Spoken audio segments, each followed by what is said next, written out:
Hello, everybody. My name is Clarence Rick Napier, the insurance broker and also the business development specialist. Today is Friday, October 4th, and I just want to give people some updates about what's going on and just to let people know that now is the time for people to start planning their 2025. And then for some people, you still need to get out of 2024 in good business health. And I know that may sound like a cliche, but let me tell you, I'm talking to people every day. I'm talking to existing clients. I'm talking to prospects. I'm hearing things on the streets. And so, all in all, things are, let's say, at best, okay. At worst, things are not looking good. And I'm talking about mainly people that are not my clients. My clients are up to speed with what they need to do, whether they are doing everything, but I think they're on the right path to do what they need to do. And I believe it's coming down now to what people did before social media and what they're doing right now. I've never been a strong supporter of social media. I think I did a podcast episode about 9 years ago, and what I will try to do is move that podcast episode to the front so that people won't have to dig for it. But I said this back in like 2014, 2015, that social media is not going to be the way to build your business. In fact, I think I said that I wish social media never came out, because what it did, it created this false platform that people thought that all they needed to do is showcase their product on the top platforms that are out there. I can't even mention them. And some people can sell things like purses and perfume and nice dresses, but for business owners selling big ticket items, it has never been effective and it never will be effective. I had a conversation with a colleague, someone new that I met that's not part of my client base. And this person was making a transition from working in corporate America. And she doesn't know much about what I do. So we just had a 45-minute general conversation, no pitch, just listening to what she was, talking about. And she had just made an exit from corporate America and is looking to get started into something new. So the conversation was very fruitful for both of us because she got a chance to ask me some questions. I got a chance to find out what her past was like in the corporate America. And to make a long story short, this person is well suited to move forward and be successful. And not, in my opinion, not so much going back to a 6-figure job, 9-to-5 job, but more so working as a consultant. Because what I told her, I said, I was going to use her initials. I said, V, if you want to get a job at 6 figures, the first thing a corporation or the hiring authority is going to want to know, if they don't say it explicitly, it depends on how high you are at the top of the hierarchy. But if you're looking at 6 figures, the company's going to say, if I bring on V at 6 figures, let's say $150,000, what type of direct or indirect ROI can I expect? So the direct ROI would be V is closer to moving a product or service that's generating, let's say, $700,000 compared to V's salary. So let's say V is generating with her input, you know, at least, 750, $1 million. Well, that will be a reason to hire V. But let's say it's indirect. Let's say V is working in some type of management system or management team where people are improving something. They're improving customer service. They are improving having less losses. They're improving the accounting system where managers are able to make better decisions that yield better financial results. Then that's possible. But in speaking with V, it was interesting when I shifted toward consulting and fixing problems. V must have identified 10 items that I use in the 321 Biz Development Sales System training. Things like trial and error, staying with it, ROI, building the team, getting it right.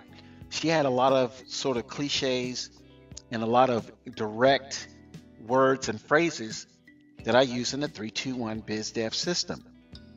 So that's one of the few times I've had a conversation with someone that I just met, that I met V through her aunt, who was a salesperson in the tobacco industry here in the South. So that was a very good conversation. So what I think moving forward, and this is going to be the part that's going to be pretty tough for people to stomach. If you started a business 10, 15 years ago, even 5 years ago, you see that the economy is having a lot of direct challenges to your business and some indirect challenges to your business. Some of it has to do with the market. Some of it has to do with the psychology of just getting real bad news, not fake news, but real bad news. Like if you're living in San Francisco, where I still live half the time, you know what I'm talking about. If you're looking at the floods that's happening in North Carolina, you kind of know what I'm talking about.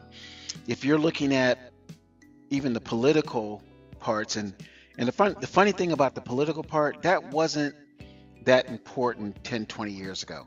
I graduated from Cal Berkeley with an economics degree, and I was telling V yesterday that economics was really three components. It was the financials, it was the psychological component, and it was the emotional component. And then over the last maybe 8 to 12 years, the political component is now part of the economic equation. So you have 4 components instead of 3. And I don't have to say much about this subject, but things have changed. And I'm not sure if they're going to get back to where they were maybe 10 years ago, but I do know business owners will have to do more. When I say more, I'm not talking about more on a quantitative scale.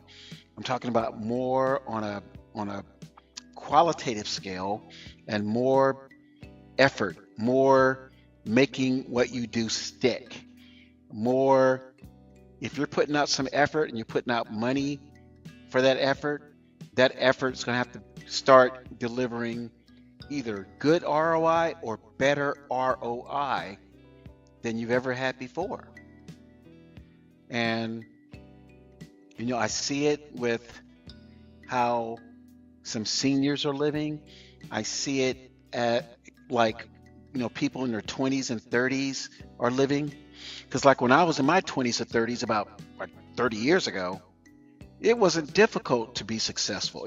Success means you're making money and you have money to show that you're successful. And not necessarily toys. You had lifestyle that was fantastic. You had your bills under control. you were able to buy a house. You were able to afford rent. If you wanted a second job, that was like, you know what, I want to buy a boat. So let me find a second job for about 3 months. And you made enough money to buy a boat, then you quit. But now, second jobs are like a necessity for a lot of people. And housing configuration has also changed. You now have 3 and 4 people who do not know each other living together. It used to be 2 people, whether, 2 unmarried people living together or 2 married people living together. And at some point, maybe 20, 25 years ago, it was one person that was able to afford their own apartment. And some people were able to afford their own home as a single individual. So I'm just saying, when it comes to business, and we can no longer front, we can no longer pretend or live in this mirage that everything's okay. And if you're one of those people who says, I got this great degree, I have this great skill, I have this great product or service that really helps people, now is that time for you to perhaps call me. Give me a jingle, 866-901-9876, and say, Rick, how can I make my business more effective? And it's not going to be, spending $10,000, $20,000 on something that won't work. That's the other kiss of death that many business owners have been through. They've been burned by marketing gimmicks. And I can tell you right now, 321 BizDev is definitely not about marketing gimmicks, because what I use to help people grow their businesses is the same thing that I use to grow my own business.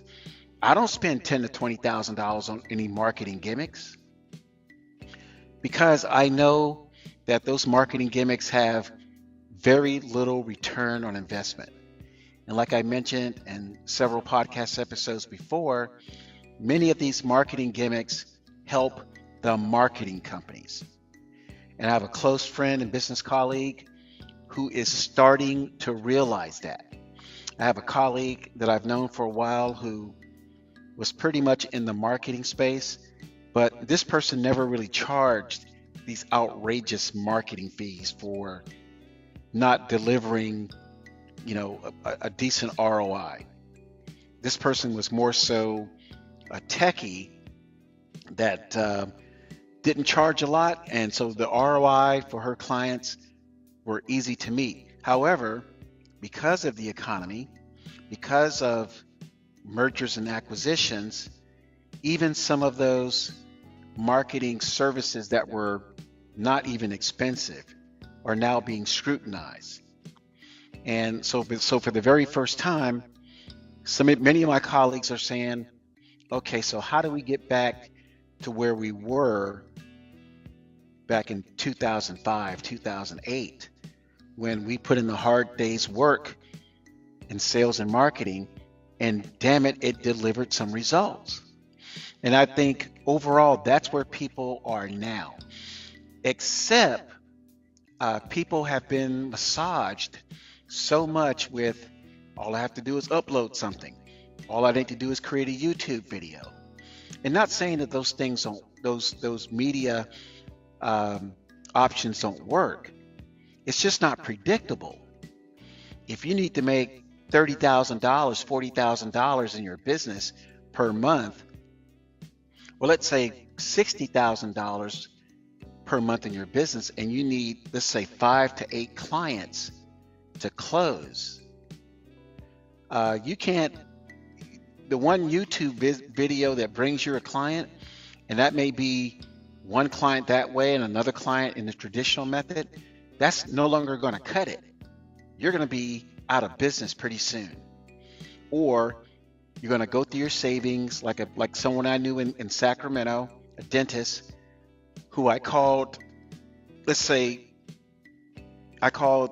January of 2017 10 months later, I finally met with this person.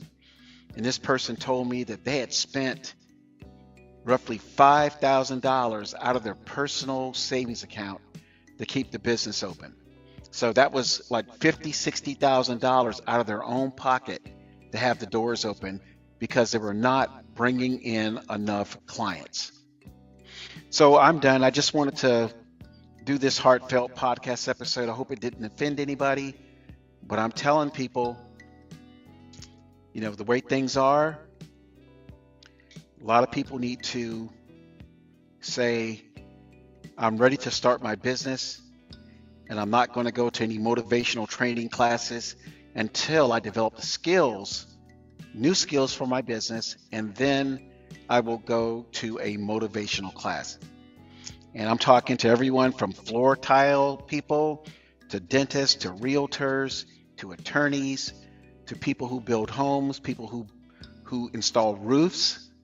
I'm talking to a lot of people because across the board, based on what I'm seeing, there's some challenges that are getting worse and worse.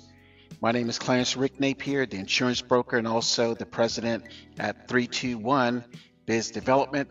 Take care and have a great weekend.